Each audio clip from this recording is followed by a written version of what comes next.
Hey, all right. So sorry I couldn't be there today, but feel free to email me any questions if you have any problems. Go to your announcements and you'll see the list of things that I want you to kind of cover um, today, and then some time and some things Monday. And those are some things we'd normally be doing. Anyway, so it's not just filler work, it's just some things that I think will reinforce some of the things we've talked about. Make sure you've read that first part of that packet as we discussed. And real quickly, only about 7 or 8 slides here that I want to go through with you, because I know this is, it's kind of like old school, like remote learning, which nobody really liked. But the quick keys to the project interview. These are some things I've already kind of seen from people. Record your interview. Let me get myself out of the way here. Record your interview here. Make sure you use Otter maybe to describe. That'll make your life a lot easier, but don't just sort of assume that you can get away without recording it. You're just going to want the detailed development. And that's the thing hopefully you got from all that discussion prior to the HAWA interview stuff that we did, the HAWA interview preparation. Make sure you fully cover your person, because I mean, there's so many aspects of our life that we need to cover, and then we really need to break it down further. So you have to assess in your interview, what are all the pieces that would make up a story on this person? What's important to tell, and what things before, during, after. We said emotional, physical, logistical.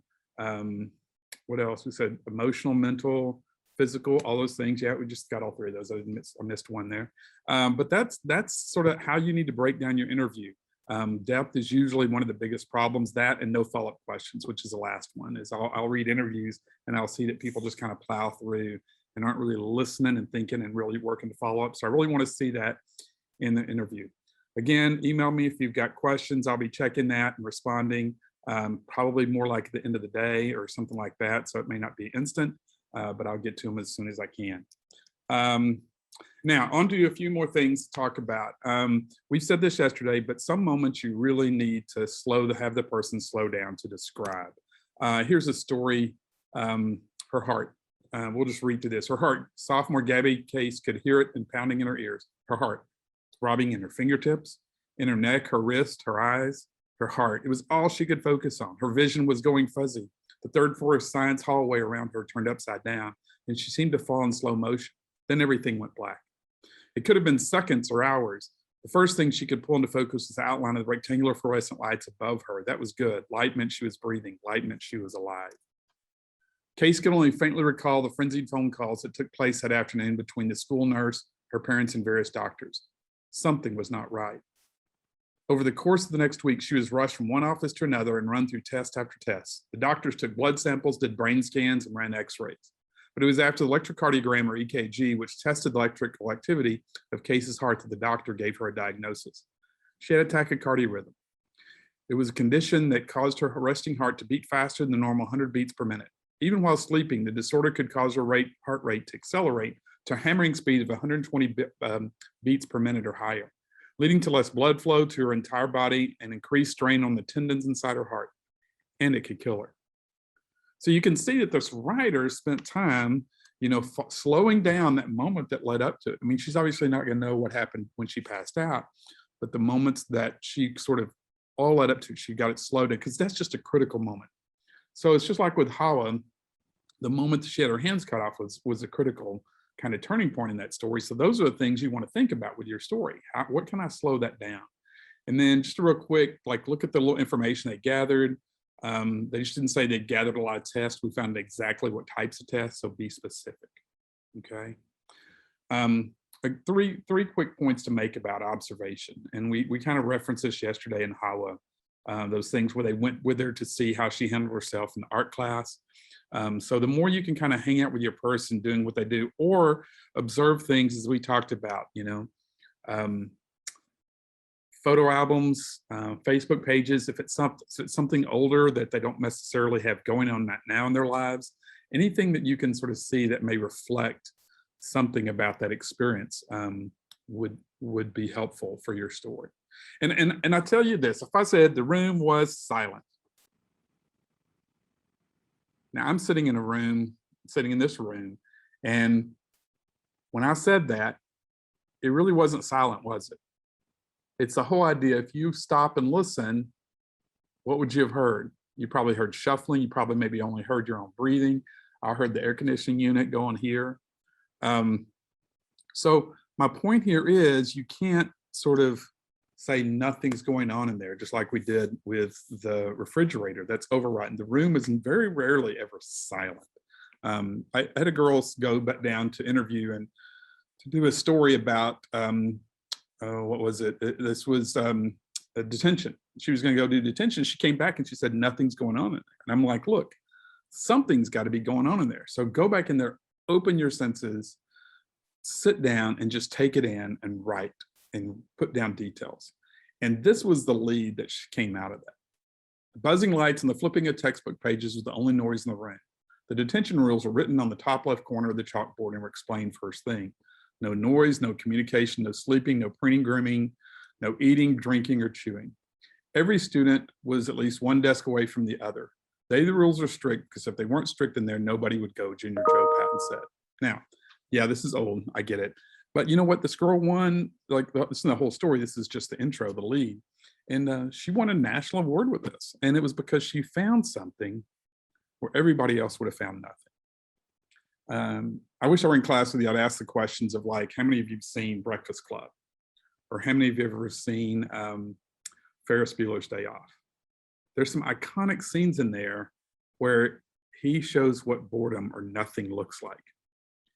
And it's just so smart and genius. And if you know what I'm talking about, those scenes we'll talk about when we come back. But those are, you know, this guy was known as sort of capturing a generation. And part of that was because he could go in where everybody else would see nothing. He saw that. He saw something out of it. You know, it's the kid with his head drooling on the desk, the girl taking and drawing a picture and scratching her head, and dandruff falls on the roof, so it makes like snow on the roof of the house. So it's just clever stuff. But open your mind when you observe. Look for things that are relevant to your story.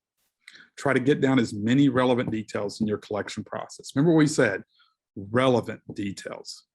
The little quiz thing that I'm gonna give you Monday as an exercise will show you what we're looking for. Like, what are the key relevant details to your story that are important?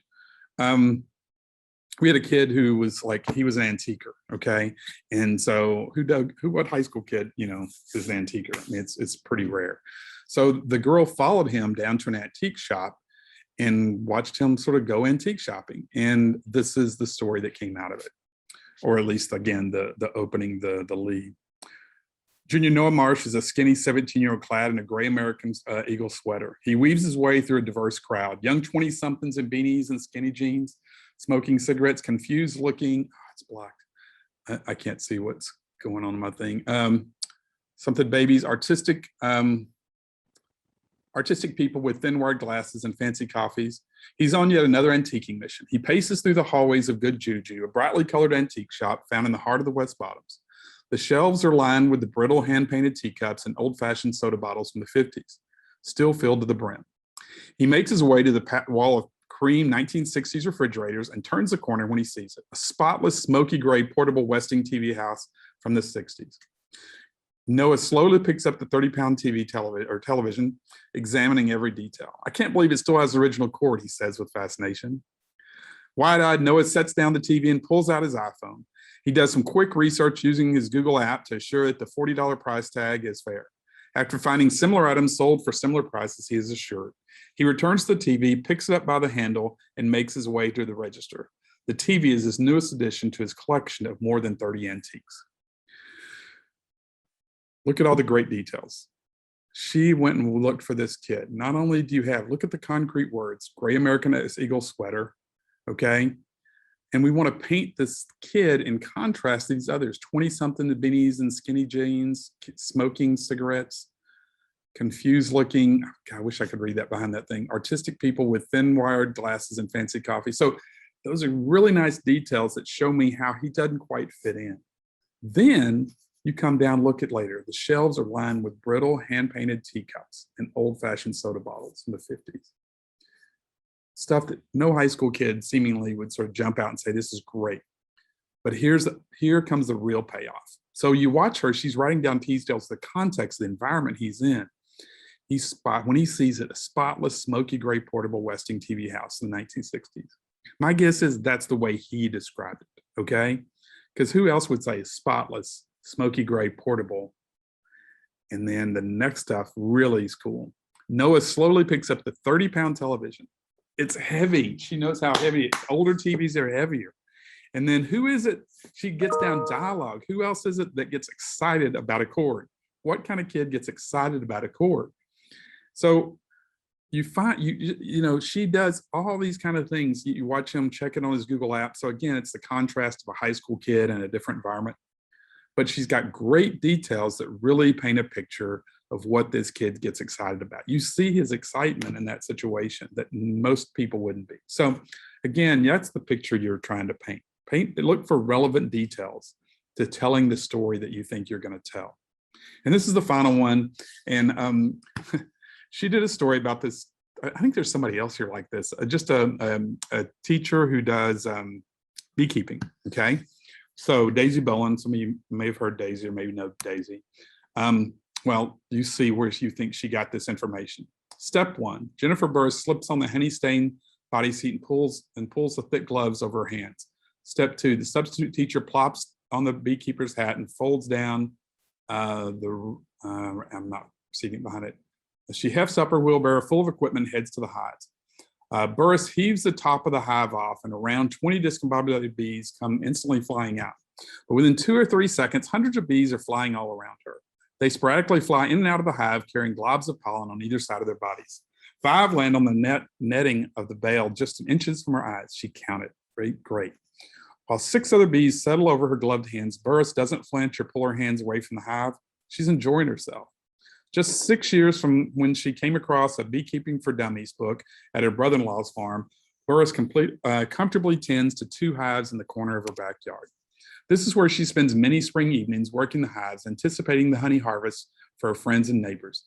Hundreds of them may seem daunting to the non-beekeepers of the world, but Burris's bees are just beginning to prepare more eggs and hit their peak of tens of thousands of bees by July. During July, Burris cannot even visit for a checkup. The hot season causes the birds to be protective of their gold inside their hive. Burris continues on and eases one frame out of the hive. A pitch in her voice raises as she was talking to her dog. "Hello, bees," Burris said. What did she do? How did she get this information? If you think she went there, you're right. If you think she donned the beekeeper suit, yes. This is like it was her second semester freshman year when she wrote this story. But she came back, I'm like, "You went out there?" She goes, yeah. And I was like, "You put on this bee suit?" "Oh yeah." She goes, "Kind of freaked me out. They started landing on my on the shield in front of my face." I was like, "Oh my Lord," I couldn't believe she did. It's like, so they were landing on her veil too. So here's a kid that put herself in the middle of it. When I'd say putting yourself in danger, but it's like, I don't think she was in danger. And it was a great story. And she really got to see this woman. So you really get to see the bees, gather and move around. But the real payoff for me in this whole thing is right here at the end, because Daisy was listening. And she's like, "Oh my God, this woman is so comfortable. Here these bees are landing on her veil," and she's not freaking out because I'm freaking out. And then at the very end, she eases out of this frame out of the hive, and she talks to the bees. I'm like, "She talks to her bees?" "Yes." I'm like, "What does she say?" She's like, "Hello, bees." I mean, that's your payoff, that's just great dialogue that show you how much passion this woman has for her bees, how they seem like her pets where nobody else would do that. So that's what you want to capture. You're trying to tell somebody else's story. You want to see them in their elements. You want to see what it is about them that makes them who they are. If their story is something about their passion for something, you really want to be able to see that. And the more you can see things and write details down, the better your story eventually is going to be. And yes, no, we're not writing stories here, but I'm looking to see those details in your interview. Okay. So those are some things we're looking for. Like we said, development in your story, good follow-ups to make sure you understand it and give me details and examples, and then some good observation that I can see that's relevant. And if you have trouble coming up with what you can observe, again, email me. I'll give you some I'll give you some feedback and we'll go from there. So, all right, thanks for holding it in for a few minutes. And then if you have anything, let me know and we'll see you next week.